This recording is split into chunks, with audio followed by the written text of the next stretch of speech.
Hey, Tim Frisch with A Frisch Perspective here. In this video, I wanted to look at a New York Times article that I saw today. It says, an extraordinary winning streak for religion at the Supreme Court. And I thought this would be an interesting article to look at.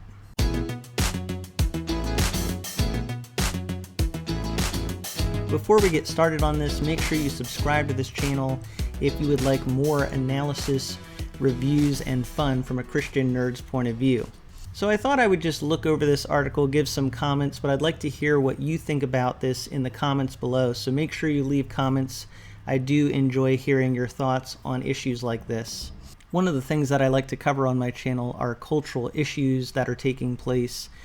And certainly, as a lot of us know, we're in the middle of a lot of cultural battles. And so this is kind of part and parcel of that. The subtitle of this article says, more broadly, one new study found the politicization of religious freedom has infiltrated every level of the federal judiciary. So that's really the premise of this article, is that religious freedom is becoming politicized in the Supreme Court and really at every level of the federal judiciary. So the article says here, for many today, religious liberty is not a cherished freedom. Justice Samuel A. Alito Jr. told the Federalist Society, the conservative legal group, in November. It pains me to say this, but in certain quarters, religious liberty is fast becoming a disfavored right. So from the perspective of more conservative justices, the issue here is that religious freedom is actually under threat. There's really a danger of religious freedom being infringed. The article goes on to say those quarters do not include the Supreme Court, which has become far more likely to rule in favor of religious rights in recent years, according to a new study that considered 70 years of data. The study to be published in the Supreme Court Review documented a 35 percentage point increase in the rate of rulings in favor of religion in orally argued cases, culminating in an 81% success rate in the court, led by Chief Justice John G. Roberts, Jr. So that sounds real positive for religious freedom. However, when you really think about what's happening in the culture right now, I don't think to a lot of more conservative individuals it feels like there's a lot of victory. But according to this, in the Supreme Court at that level, there actually have been a lot of victories for the religious right. Plainly, the Roberts Court has ruled in favor of religious organizations, including mainstream Christian organizations, more frequently than its predecessors, wrote the study's authors Lee Epstein of Washington University in St. Louis and Eric A. Posner of the University of Chicago. With the replacement of Ruth Bader Ginsburg with Amy Coney Barrett, this trend will not end soon and may accelerate. It's interesting to hear the perspective here, because before the court was leaning more in a liberal direction, and now the New York Times is reporting this as if this is really unprecedented now that the court is leaning more in a conservative direction. So that's really interesting. The article goes on here, the court led by Chief Justice Earl Warren from 1953 to 1969 supported religion just 46% of the time. That grew to 51% under Chief Justice Warren E. Burger from 1969 to 1986, and then to 58% under Chief Justice William H. Rehnquist from 1986 to 2005. And finally jumped to just over 81% under Chief Justice Roberts, who joined the court in 2005. The kinds of cases the court is hearing have changed too. In the Warren Court, all of the rulings in favor of religion benefited minority or dissenting practitioners. In the Roberts Court, most of the religious claims were brought by mainstream Christians. Now that's an interesting statement there, that what's happening now is that it's mainstream Christians that are bringing their claims to the court. But I think that shows a real shift in the culture. And the reason that the court is having to deal with religious freedom cases is because religious freedom is being threatened more as Christianity is no longer as mainstream as it once was in terms of the value system of the culture. And that's something that I just recently talked about. Christianity in the culture is decreasing in its influence. So more and more Americans today are not members of a church. That is, less and less Americans are reflecting Christian values. And so that does have a bearing on religion in the cultural sphere and the potential for religious freedom to be threatened within the cultural sphere. And so that's really, I think, why you see more cases like this being brought to the courts. The article says the 5 most pro-religion justices all sit on the current court, the study found. The justices who are largely responsible for this shift are Clarence Thomas, Samuel Alito, Neil Gorsuch, John Roberts, and Brett Kavanaugh, the study's authors wrote.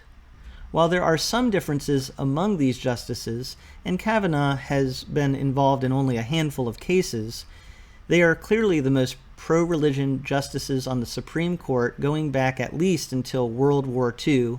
All are Republican appointees.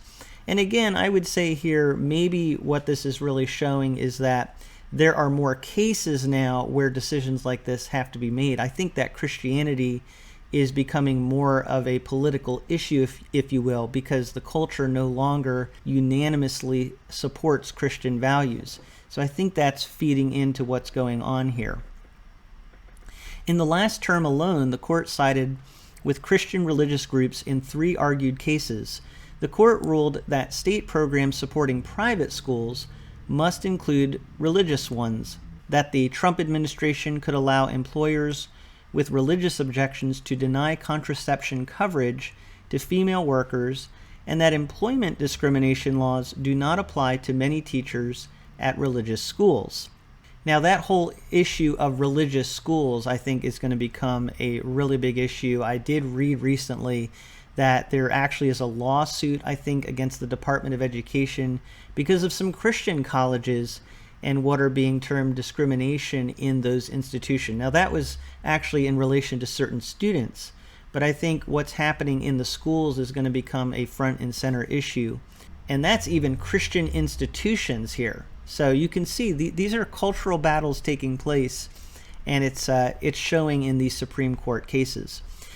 The court will soon decide whether Philadelphia may bar a Catholic agency that refused to work with same-sex couples from screening potential foster parents. After Justice Barrett joined the court, it changed positions on the one question on which the religious groups had been losing, whether governors could restrict attendance in houses of worship to address the coronavirus pandemic. So that is interesting that after Justice Barrett joined the Supreme Court, this was a change that took place. We did see a shift in being able to meet. What is interesting, though, is that they're making it sound like it is the conservative justices that are partisan, but it could easily be argued the opposite way, that these churches didn't have as many rights because of other justices that were partisan. So it kind of seems in this article that they're making it seem a little bit more like it's the conservative court that's more partisan. That's the vibe I'm getting. But I really think you can see historically that there are issues that the Supreme Court has decided on in the past that seem to be just reflective of more liberal, progressive values. And that was when the court was more liberal leaning. The article goes on, there has been a similar shift in the entire federal judiciary in cases on the constitutional protection of the free exercise of religion.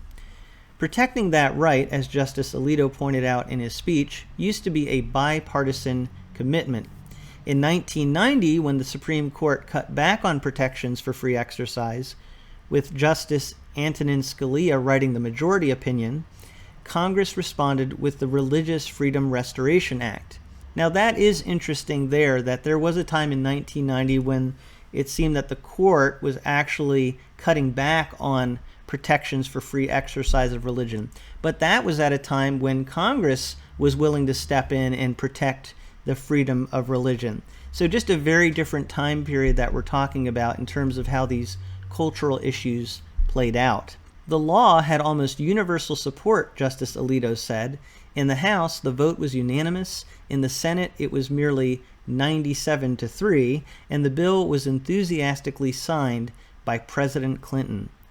Earlier studies covering 1996 to 2005 and 2006 to 2015 found that judges' partisan affiliations, as reflected by political parties of the presidents who appointed them, were not significantly tied to their votes in free exercise cases.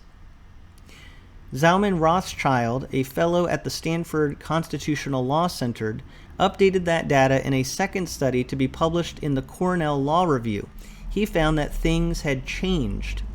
The politicization of religious freedom has infiltrated every level of the federal judiciary, Mr. Rothschild wrote.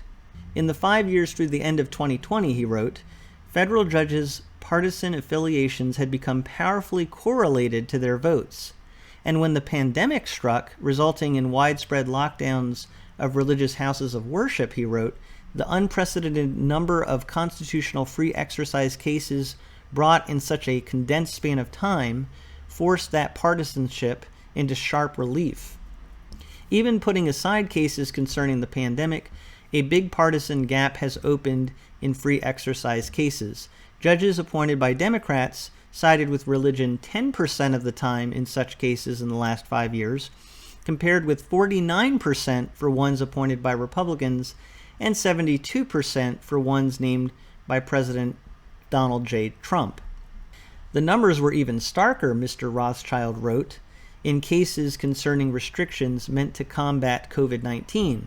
Through the end of last year, not a single judge appointed by Democrats sided with religion in those cases, while 66% of judges appointed by Republicans and 82% of judges appointed by Mr. Trump did.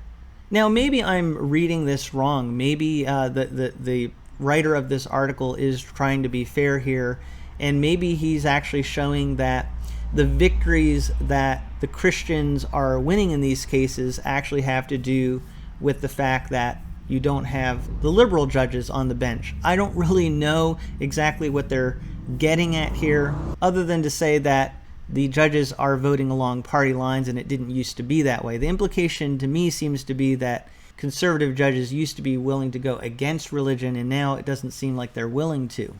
But I would argue that the situations we're facing in religious settings is very different today than it was in 1990. And take the COVID case, you can see there's a big change in terms of what's going on right now in our culture versus back then.